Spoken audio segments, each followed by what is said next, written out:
Konflik di Timur Tengah dimungkinkan akan pecah dipicu oleh perang Gaza. Bahkan Rusia hingga Iran disebut akan terseret dalam konflik ini. Analisis ini disampaikan oleh redaksi majalah Forbes, Steve Forbes. Forbes menulis, perang besar akan terjadi di Timur Tengah antara Israel, Hizbullah, dan Iran. Lebih lanjut disebutkan bentrokan tidak akan bisa dihindari. Pasalnya, konflik di Timur Tengah itu akan meluas dengan cepat. Kemungkinan besar tidak hanya melibatkan Amerika Serikat, tetapi juga Iran dan Rusia. Redaksi Forbes percaya konflik akan meledak dalam waktu dekat.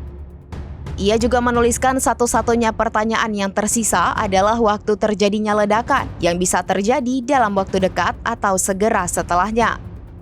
Sementara titik konflik utama adalah perbatasan antara Israel dan Lebanon, tempat Hizbullah bermarkas di perbatasan selatan negara itu dengan Israel.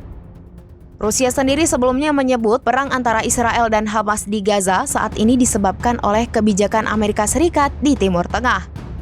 Menteri Luar Negeri Rusia, Sergei Lavrov menyebut Amerika Serikat dan sekutunya menjalankan eksperimen geopolitik baru.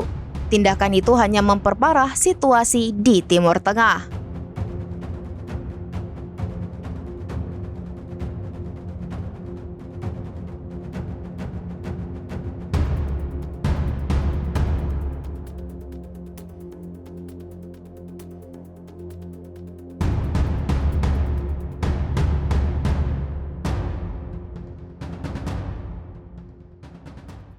Download Tribun X sekarang, menghadirkan lokal menjadi Indonesia.